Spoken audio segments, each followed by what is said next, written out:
Welcome to Not a Great Whisperer podcast. I'm your host, Katy Rey. I am a leader in the community, ready to empower you to be who you are and exactly what you were born to do.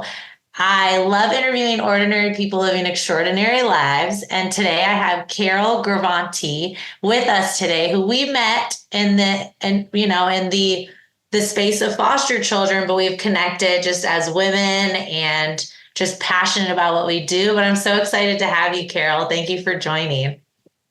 Thank you. It's an honor to be part of your purpose and your passion and your plan. I want to engage and help you. I know. And thank you.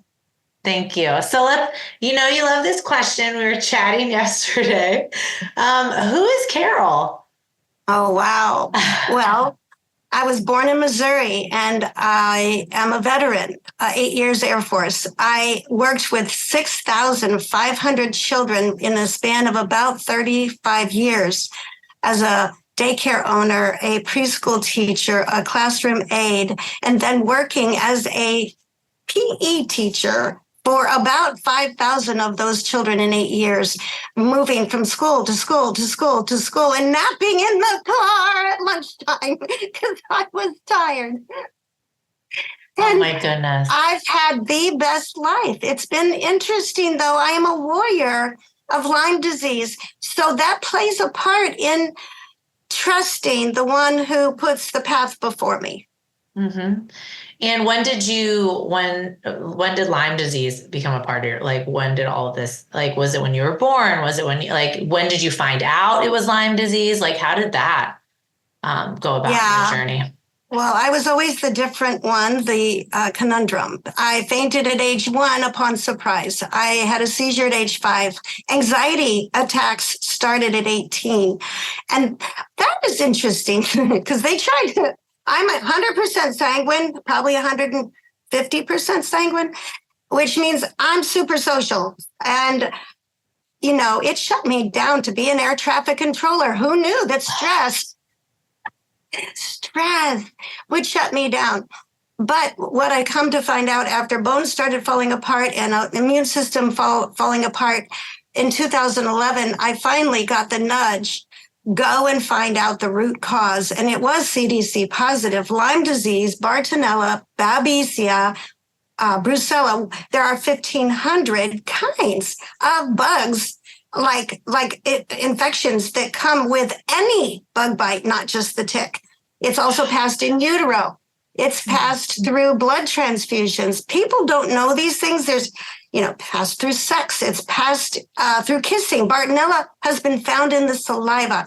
But you know what? In the journey where I was super sick, woulda, shoulda, coulda died, I stayed alive. And with a reason, because God wanted me to adopt teenagers and write a book series. Yes, tell us about that. The idea came into my spirit, my heart, to give my Kermit to Eleanor, who was 90 at the time. I'd met her 5 years earlier with the thought, stop. She was on the side of the road. She has a story. And then in the journey of giving Kermit to Eleanor, I also hear put him down by the street trash can. It's a significant adoption story to start taking pictures. It's going to raise money for adoptions. What I didn't know at the time was I was going to be adopting teenagers. And then the story ended up being all really about what they were dealing with and fear and not a lack of trust in how to love, how to receive love, how to give it back. Mm-hmm. And the whole story is in rhyme. So it's a fabled story with a twist of rhyme, one that you'll not often find. Animals and rhymes are used to create a very safe place to explore deep emotion and seek God's grace. To safely look through a troubled past, we highly suggest you not go very fast. The slower you go and the deeper you dig, those hurting splinters might be big like a twig. While reading this story, you might find yourself wandering down your own rabbit trail. So let the story lead you so God's plan can prevail. You can be free from the pain. That last line gets me. I don't have that one memorized. I know. And it was a message in the middle of the night, so I'm going to get it right. As memories arise, you can heal from the past, and you might become free from the pain that doesn't have to last. Mm. When I heard that in the middle of the night, wrote it down, and I get up and I'm like, oh my, how am I going to do that? The guardian ad litem had already given me $16,000 to get this out there. She was sure this was important. Then our adoption counselor started using this with the curriculum. And he says, it's the best tool I've used in 28 years. Nobody wants to talk to me, but now they're talking, they're healing, they're crying.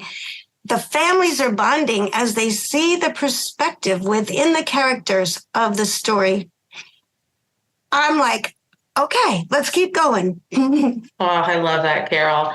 And I love how you take those signs that are always right in front of you and you really are like, okay, keep going, keep going.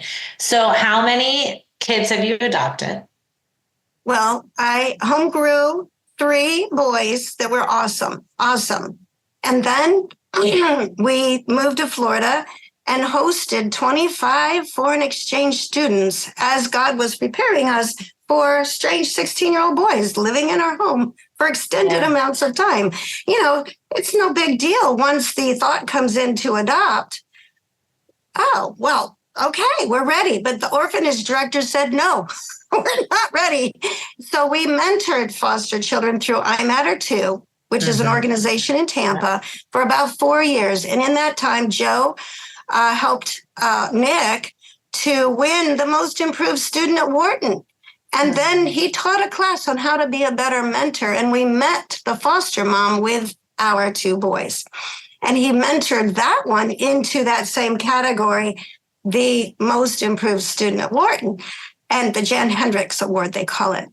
And when he started teaching that class, and one of the chapters was, you can't change anybody's attitude until you change your own.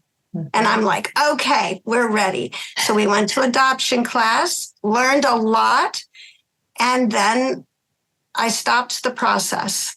And 18 months later, those 2 boys became, TPR, which is termination of parental rights. They weren't ready. They weren't ready. And it was a good thing I stopped the process. In the battle of Lyme, you have to be sure you can do it and, fulfill the calling. And so then the kids came in and, it is a journey, and we still weren't ready. I would still do things differently. Yeah. So when did you start really listening to yourself and the signs and when was that moment where you're like, oh, I am leading myself into what I need to and the greatness that I am? Like, what was that moment where you started like, I'm going to get more testing for the Lyme disease. I'm going to take a stop right here with the boys. Like when did you start listening to yourself like that? The most profound moment came in it was like August 26, 2016. Actually, I'll back it up about 6 months. During Easter weekend, 2016, Joe dropped the huge box full of nativity sets. All of them broke. Yeah. And he was devastated. But in my spirit, I heard there's a lesson, there's a story. I go to lay down, and long story short, a poetry, which I'd never, ever written in my life, starts to happen on paper. And I thought, oh my goodness, he used the word broken in 4 different ways. And it was very, very supernaturally, spiritually, faith-based. Yeah. And then the entire weekend, I couldn't stop rhyming while conversing with people, while vacuuming. I'm hearing the poetry come down and I write, I stop and write. And by Sunday night, I'm frantic because I don't know what's happening. And there's too much wind in my sails, you know. I can't tell him to stop, but they're saying, you got to tell him to stop. It's okay. Yeah. If he wants you to have it again, he will. So I said, stop.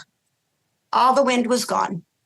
I was devastated. I was like, but a week later, I was in St. Louis and the download started in relationship to my sister's woe. She was very disturbed in spirit.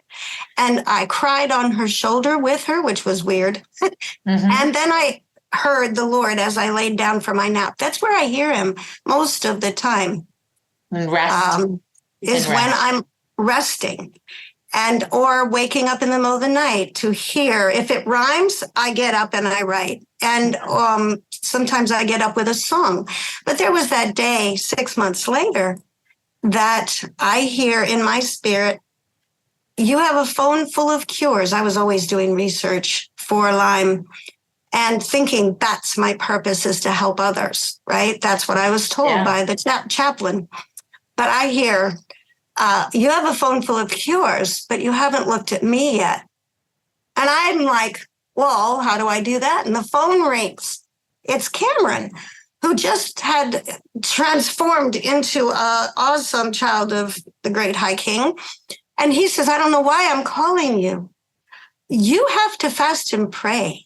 I'm like, okay. So I ended up missing dinner and all of that 10 house heaviness that had always been with me disappeared. I had clarity. I got told by that same voice what to do, how to get it from a doctor who didn't know about it, how to do everything, that I didn't need him anymore, but he was going to give me what I need. I'm like, he guides, but I had to follow that voice.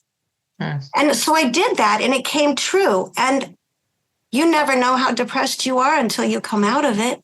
At 3 a.m. after getting that medication, which that doctor didn't know anything about, but he said, well, how much of it do you want with his script pad? And I'm like, okay, here we go. And at 3 a.m. exactly, I wake up with a song in my spirit. I'm hearing it come to the altar. And I remembered I was supposed to fast and pray.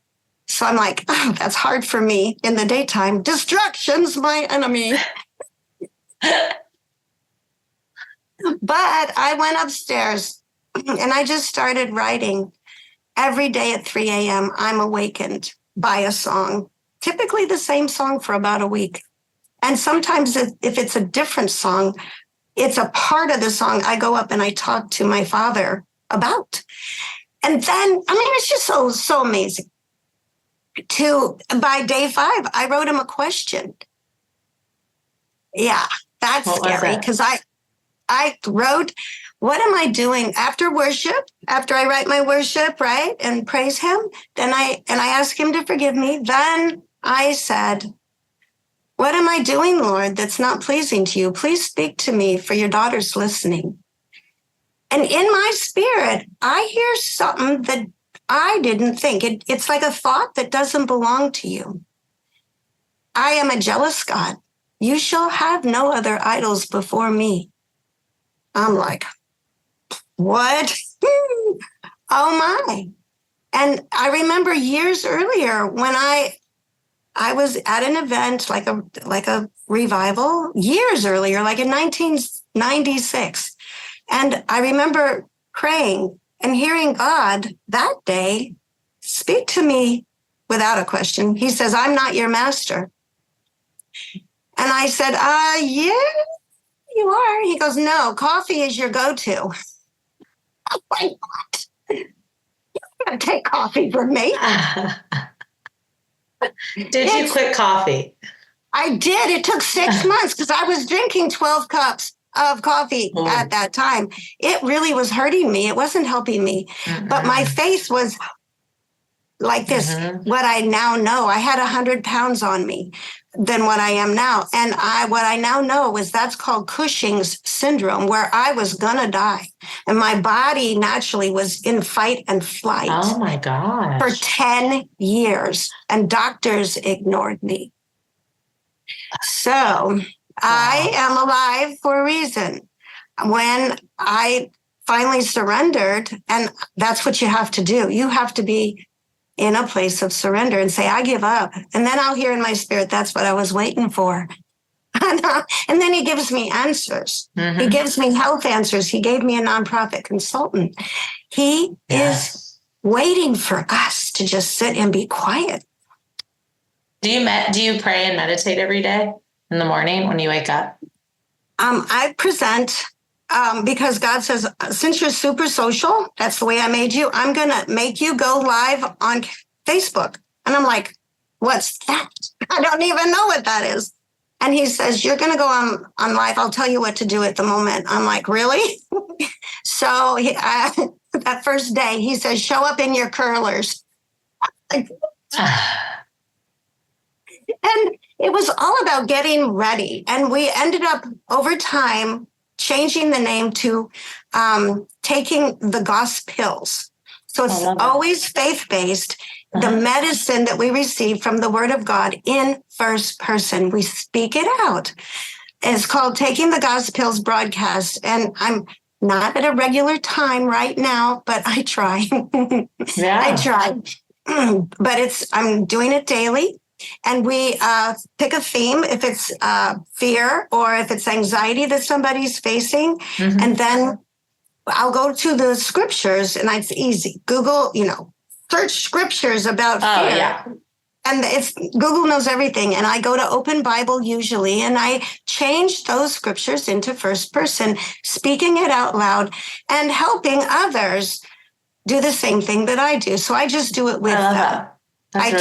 We take our Gospels 1 time a day, 10 times a day, 100 times a day as needed for abundant health. Oh, yeah. And how many books are in your series now? So far, it's Freddie, right? Freddie? We have 2. Freddie the foster frog. We have 2, but the 3rd one, 4th, and 5th is a trilogy about Finn, the hedgehog, who was a part of their family, had to move away, and now he's been found in a park crying, and they bring him back to the family. So that's a trilogy. And then there's the next 3 books are the continuation of this. And all the illustrations are amazing by Kaylin Felix. She did an amazing job.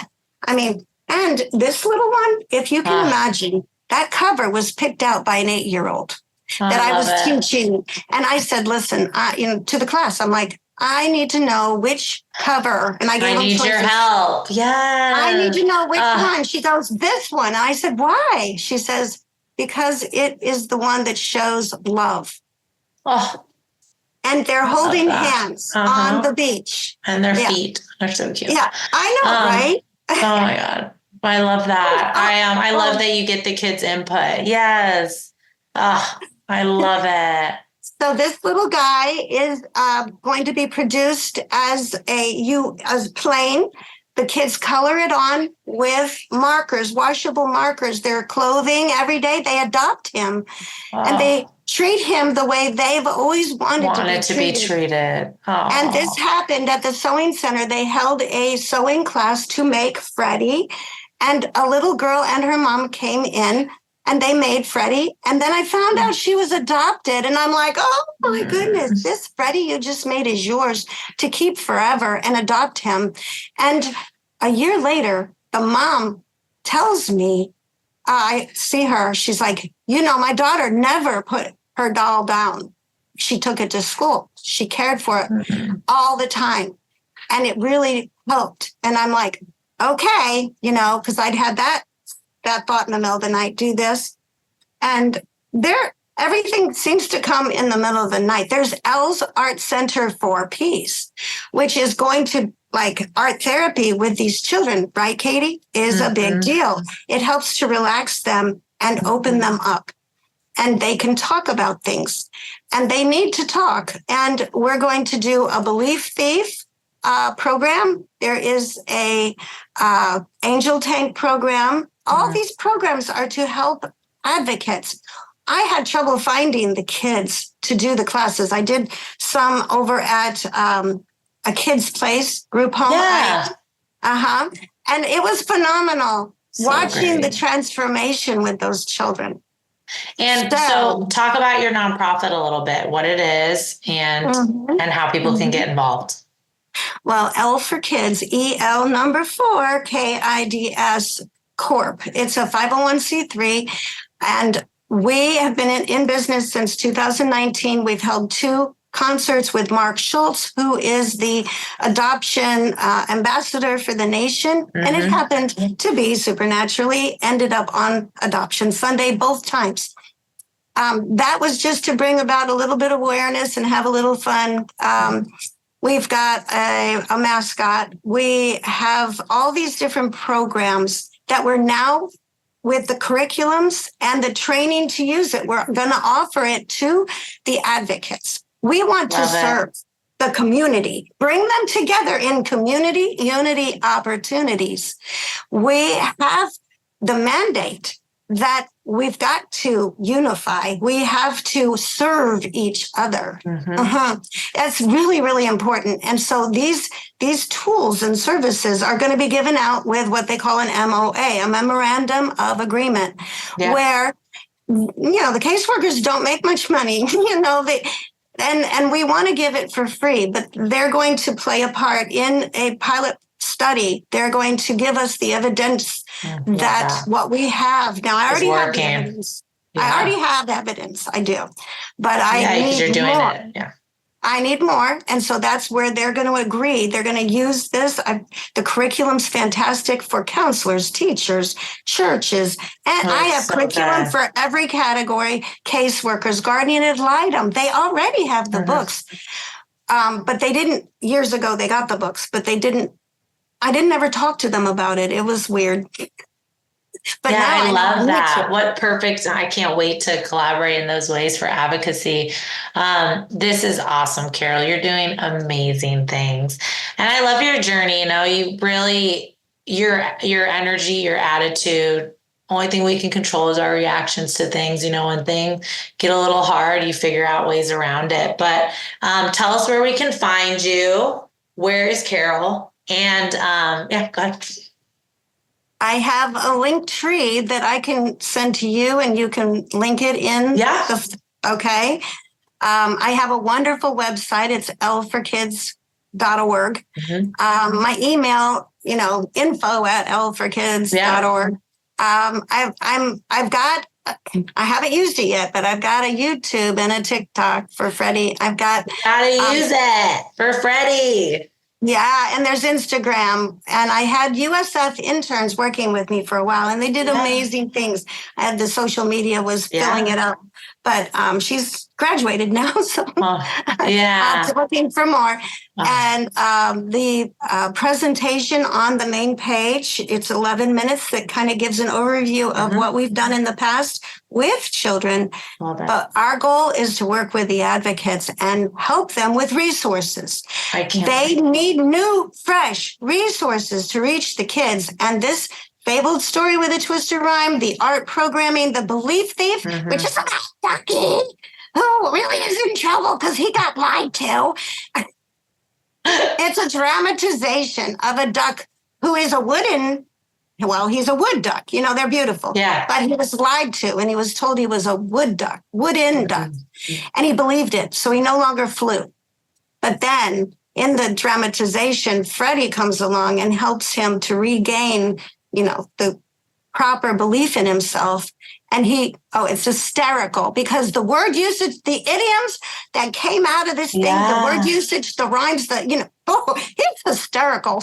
And, stories are so good for kids to remember things and relate. And it's, I love everything you're doing, Carol. You are a fantastic human. You can find Carol. Oh, do you have any last nuggets, any motivational things that you love? Any word of wisdom for us? I appreciate those that love and care for the orphans and the widows. And I've spent like the last how many years serving both. If you have a heart, we're building the board.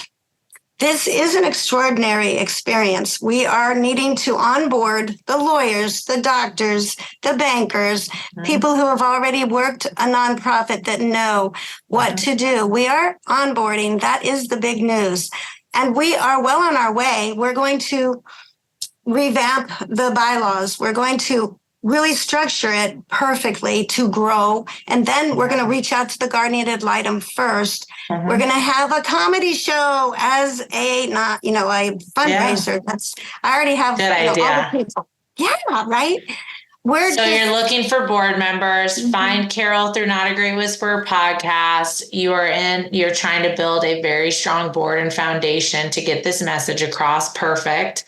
And you'll be on katyray.com at The Real K Ray. So please reach out to Carol if you are interested. She has a fantastic mission and all these tools for these kiddos and advocates. And I'm super excited. Thank you so much for being a part of the show today.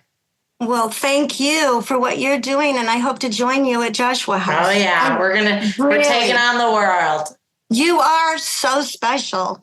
You make Carol. Things happen, and that just encourages me. You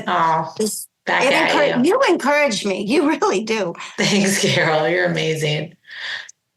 Thank you. Thank you.